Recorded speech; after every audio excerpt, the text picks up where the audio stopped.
Marcell Pierre. I'm Deja AKA Donna. I'm Tiara. I'm Kenny. I'm Christina. And this is Marcell's Lounge. And today we are talking about mental health. I know that since we're coming out of quarantine, it's nice to just check in for a good mental health check right now because everything is kind of being forced at us. So, Christina, how are you doing on this wonderful day? Well, today specifically, I'm doing okay as I can. How are you feeling now that quarantine is kind of lifting up? Honestly, I'm still feeling a bit iffy because people think that everything is okay. And I don't think it's technically everything is okay, but you know. True. Kenny, what's poppin', mama? What up, though? How are you doing mentally on this day? It's a good day. At least it's not, super hot today, so that works out. You lied. It was hot. All right, well, not here. See, you lied. Nah, it wasn't. I don't know how to feel about quarantine. I feel like it's a scam because I'm a conspiracy theorist. My mental health, it's all right. I mean, I'm an introvert. I don't be out in people's faces anyway like that. So I've been okay. I've had a few days where I've been off because of, Black Lives Matter, seeing people in the news of the same color, getting shot, killed, lynched, and all that. It can take a little toll on you, but I'm okay. I'm not great, but I'm okay. That's what's up. Yeah. You're not at your ultimate low. You're breaking it. Tiara, what about you? Today specifically, okay. Being in the house all the time will do something to you. It keeps you with a lot of thoughts. It is not hitting. Man, the more you think, the more you like, I should be doing so much more. You should get high. Well, so that helps with my mental health. Weed can help with mental health, guys. You're a nice cocktail. Versus weed. We just gonna look at the statistics. That's another show. But you know what? Being in a house like this, it definitely is hard, though. Because it's like every day we so used to having at least some type of interaction with other people. Now when you got to go, you got to wear a mask and you got to wear gloves and everybody looking all super crazy. You don't want to be around nobody. And if somebody sneeze, now you ready to fight. You have never been, how often in your life have you just been ready to fight over somebody sneezing, not directly even on you? I specifically wanted to ask Kenny the question about the mental health because you actually have two children. You have Abby and Queen, my babies. And so you have the job of being a mom now for real, 24/7 and a wife and trying to find time for yourself and cope with your own mental. So how did you find time for that? Oh, I don't.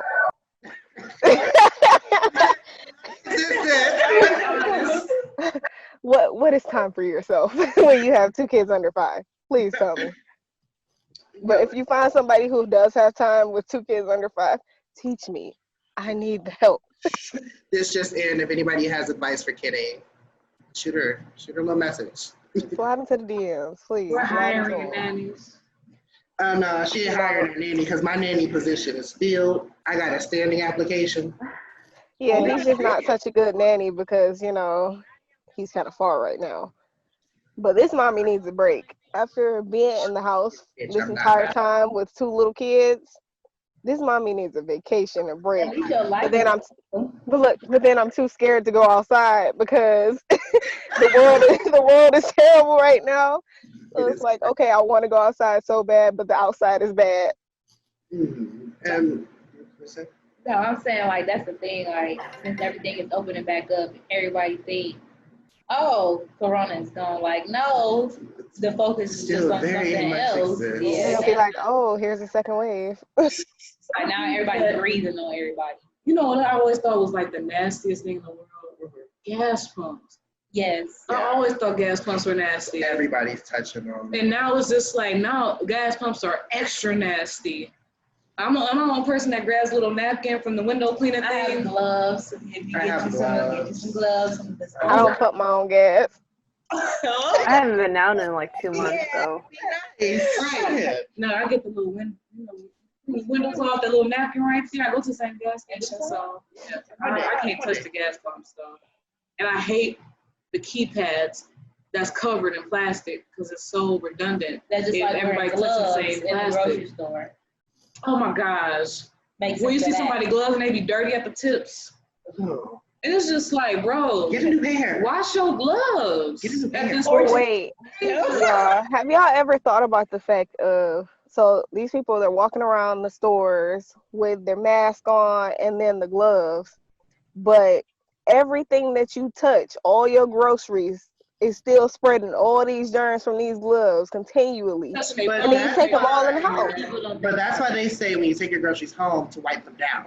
My mom, she sent me like this big bottle of cleaner. I mean, but think about how many people are actually just doing that for all of their fruits, all of their vegetables, all the boxes for the cereal and everything. They're like, oh, well, we not eating the box, so why should I have to, wipe the box down?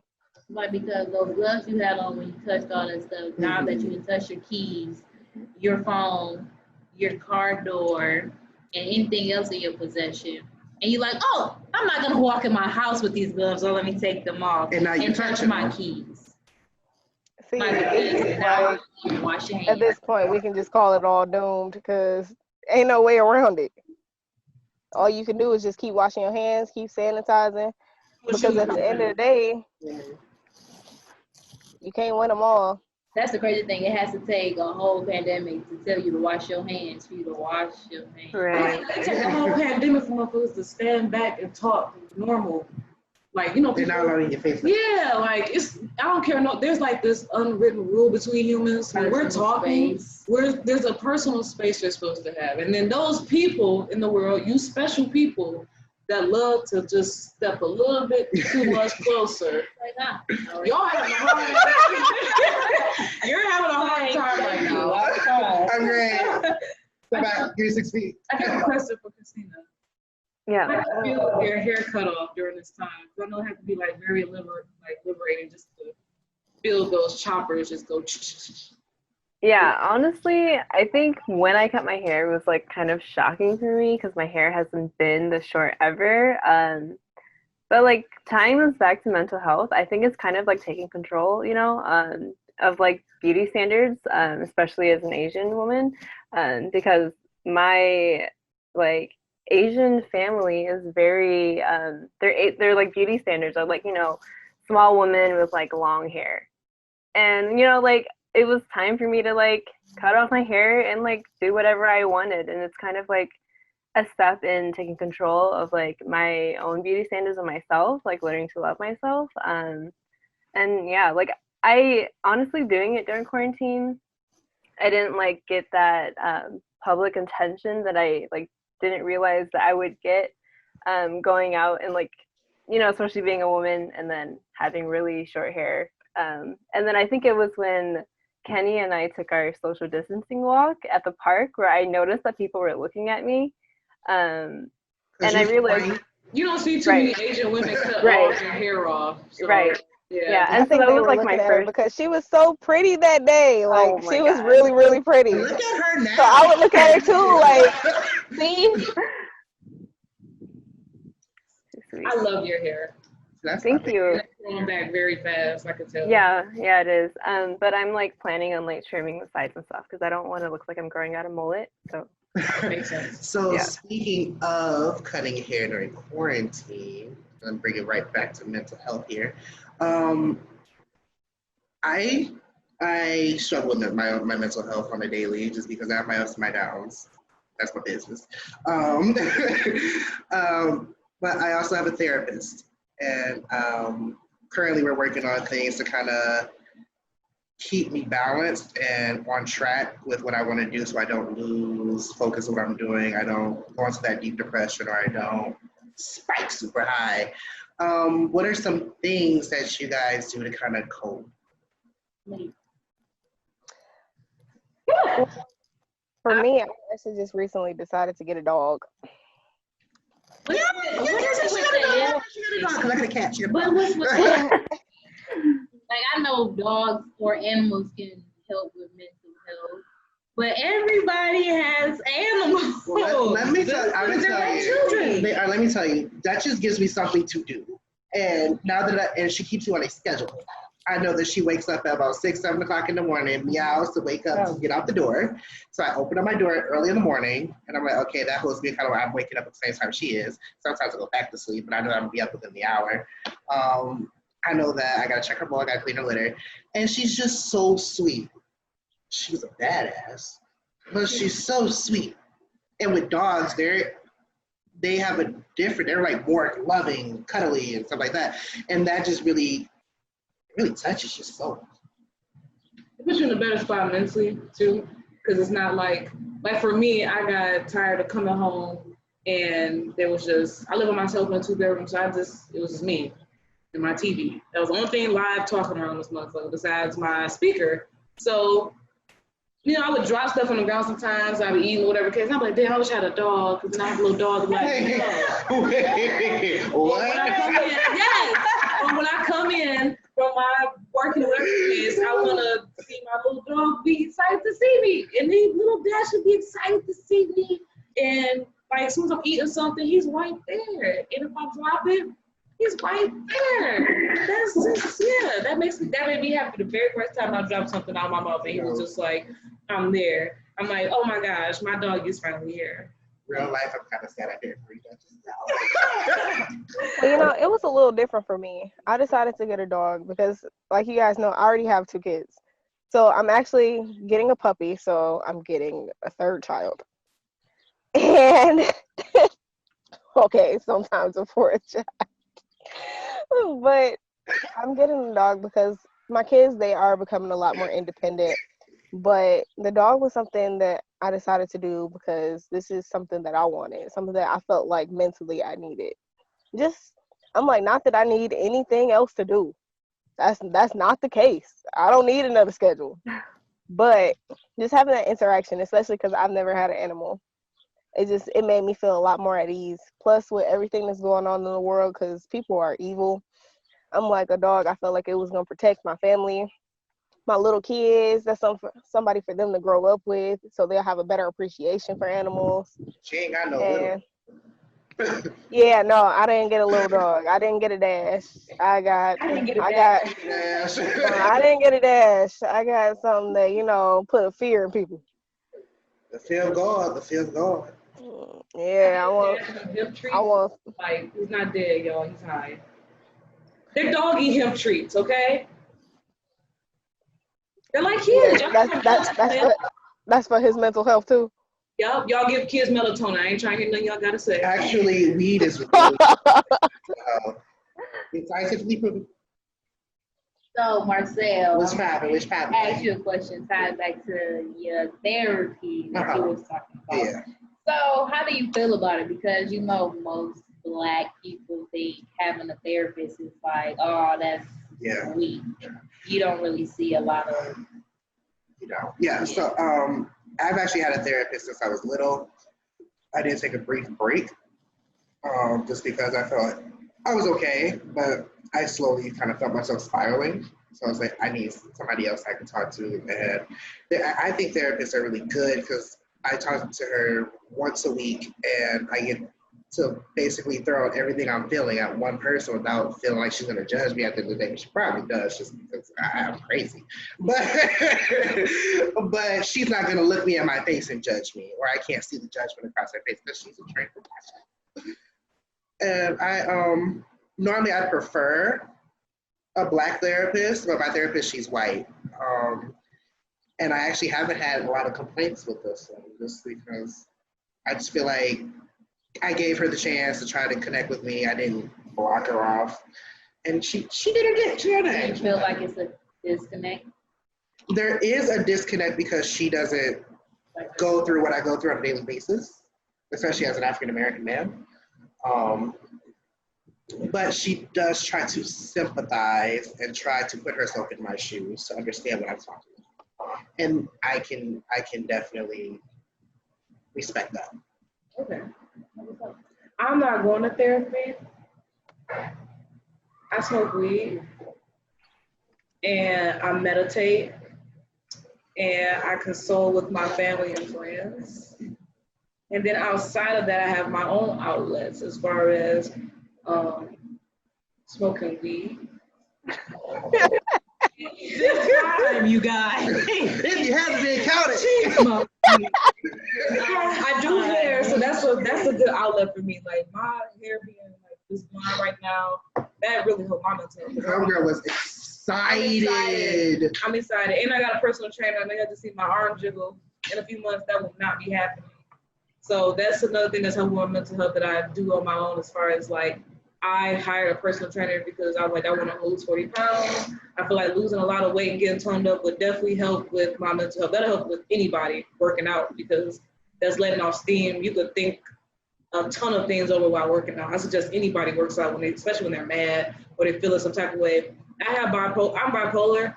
When I have my manic episodes, I smoke weed or I go work out or I take a shower. I don't know why that helps me, but it's shower. The shower. The shower? When you have your manic episodes? Yeah, because I never know what to do during my manic episodes. Definitely take a shower. I just start doing projects. Either that or I literally take a shower or you go take a nap. Don't do no work. Low-key, I think this is how this No, that's when Marcell started his hour-long shower concerts. I do that on a daily anyways. I don't even matter. Y'all wait for this EP to drop. Y'all ain't gonna be seeing that. Well, you know what, so I actually have had the pleasure of having both a Black counselor and a white counselor. And I noticed that the white counselor, she was really nice and she was really good with me. I didn't feel like she was judging me or anything like that. She actually gave me some pretty good exploration therapist. I mean, everything in counselor, like high school counselor, that's a different thing. But a therapist and a counselor technically are the same thing. Well, no, because the therapist pays for their education to become a therapist. And a counselor is also like a CNA that wants to be a nurse. I can be a counselor? Okay. Well, my therapist, yeah, a counselor is not like, that's basically like the downplay word for somebody that doesn't have that education to be a therapist. You know what I mean?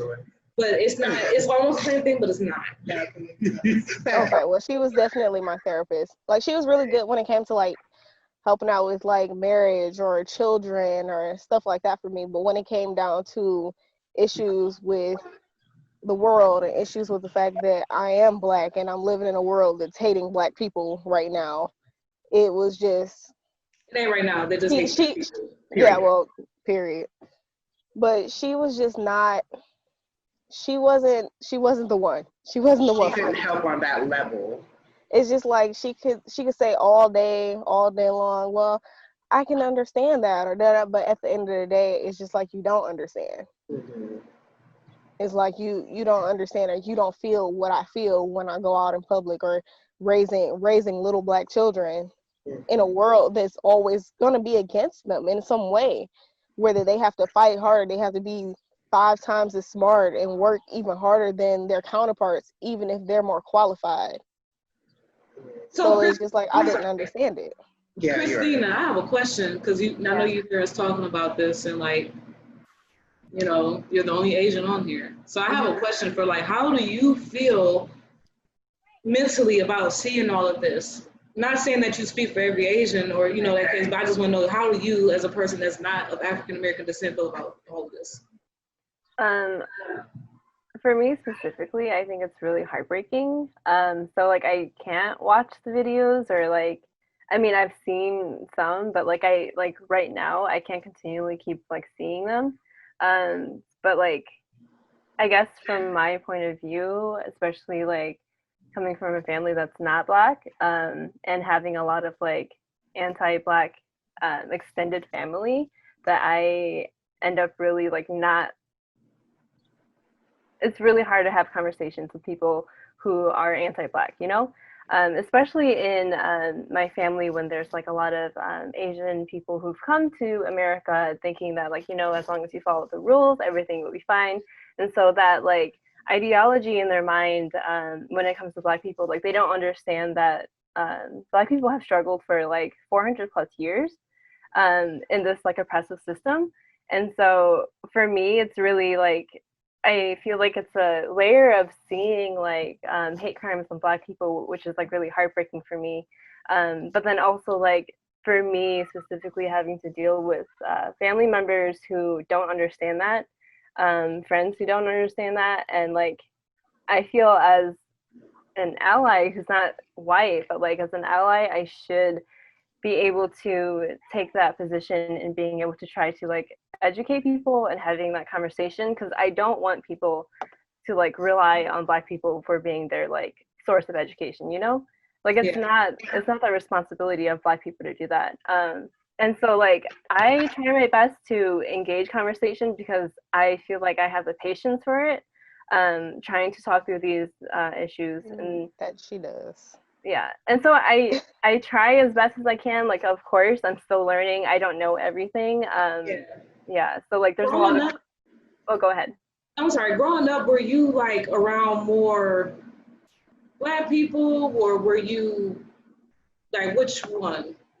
Or who were you around more growing up, as far as like going to school and things of that nature? Yeah. So I went to school at Clintondale. You don't know Clintondale, but like Clintondale's a really small school, and it's predominantly Black from when I started going to school there. A lot of my older siblings went there, and when they were still going there, it was predominantly white. But as the years went on, it became predominantly Black. So a lot of my friends were minorities. I never really I had a few white friends growing up, but by the time I was in high school, I had no white friends. And so I think that was like kind of eye-opening for me, like growing up Asian and then growing up around Black people. And then especially when I went off to AmeriCorps, everyone was almost white. And so it was like, I want to say shocking for me, but also like not surprising in the way white people kind of like dismiss minorities. Yeah. And so like I found some people there who I was able to talk to about like race problems in AmeriCorps, which is a whole different thing, a whole different talk, but yeah. So I grew up around mostly minorities, yeah. So because we're talking about mental health, I know that when we are younger and we're in school, I'll say we as in Black people, when you're in a certain area, I'll say, when we get in trouble or something legal happens, or just, a kid is doing something not on the right path, there's a difference between what happens in a white school, I should say, and what happens in a Black school. So in a Black school, we get in trouble, we're in trouble. Like, there's no, oh, you're going to see a therapist. It's not nothing. Right. It's more so like how they do now. Like, it's like we put you in a jail, let you think about it yourself, and then you come out and hopefully you correct your actions yourself. Instead of somebody helping you. When you're a kid, when you're a Black kid and if you do have troubles at home, or just, how they systematically put us in this messed up situation and we're growing up. In your area, do you think things were handled more so like someone gets in trouble and they're looking to seek help for that kid as far as mental therapy and things of that nature? Or is that kid just in trouble and they're just looking for punishment? Yeah, so I went to Clintondale my whole life. I never left the district. And so I honestly can't remember too much about like my years in elementary and seeing how like the adults in that situation would handle it. I think it's more of a punishment thing. And thinking back about it now, like thinking about kids who might have needed like some other kind of support rather than punishment is very obvious to me. And even being like one of the only Asian kids in my school, I was put into English as a second language, and I did not need it.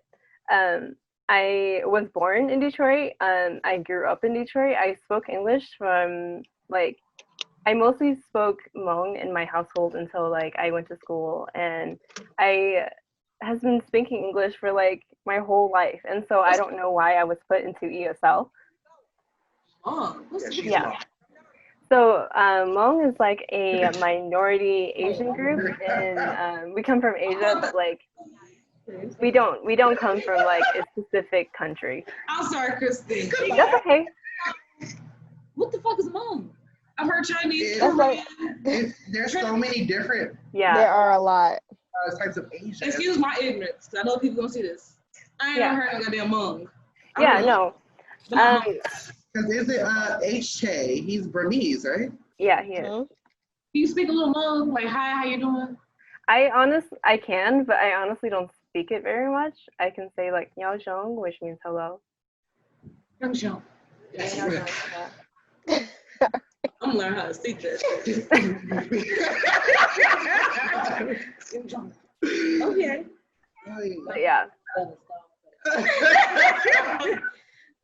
Okay. I just thought I asked that because it's like you said, everything starts to convert, and I was really curious. Like, it's the same, but I was grown Pontiac, so it's like kind of the same neighborhood almost. So I guess we gotta have to ask somebody like really outside the realm what happened with them. Yeah. Okay. Well, you guys, thank you so much for being on. This was a great show. I do want to allow everybody to give their final thoughts on mental health, mental awareness. So let's start with Kitty. Well, overall, like this whole little era that we're in is definitely not mentally healthy for anybody.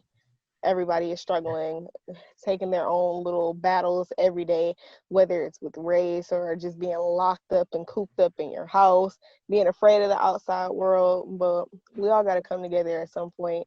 We got to figure out a way that's going to benefit you. You have to figure out a way that's going to benefit you the best way that you can, because at the end of the day, you can't keep it all to yourself. You just can't. Black parents, please allow your kids to go to school for psychology and sociology. Now, sociology, that's the one that you're keeping your kid kind of away from because that don't make no money. But if your kid wants to be a therapist, please let your child be a therapist. We need more Black therapists. Wait a minute. And Black parents, please allow and encourage your children to go to therapists and psychiatrists to get the help that they need, to break those bad trends and bad habits early. That way, when they're an adult, they don't keep passing it on through generations and they're able to heal properly. Okay, Christina, what are your final thoughts on mental health? Honestly, I feel like I can have this conversation forever. But like Kenny said, this is a really hard time for everyone. But I feel like the best step is to use this like time as an opportunity to try to like educate yourself and do better, because obviously this is not easy for anyone, and so trying to do better is the best we can do. Next, I would say keep y'all mental health as good as possible, because once your mental health starts messing with you, it starts affecting your body. And it just goes downhill from there. So if you can get a hold onto it, It's a wrap. It's a $9. a done dollar. I would just say keep your mental health up. Yes, Black parents, please. Okay, my final thoughts. If you feel like you need to talk to somebody, just do it. Don't second guess it. Because just that one time that you think that you need to talk to somebody, you ignore it and you snap later. Just follow your first mind. Don't do nothing dangerous. Please don't. Also try to seek alternatives other than medication. It's not natural, but if you need it, if you think it's for you, go for it. Find you a good Responsibly. Responsible, right, Kenny? Responsibly. There are Michigan. holistic health people who specialize in balancing out the mental and your chemicals in your body. Overall, just be safe, and we'll see you next time. Bye. Bye. Align your chakras with some wood. So.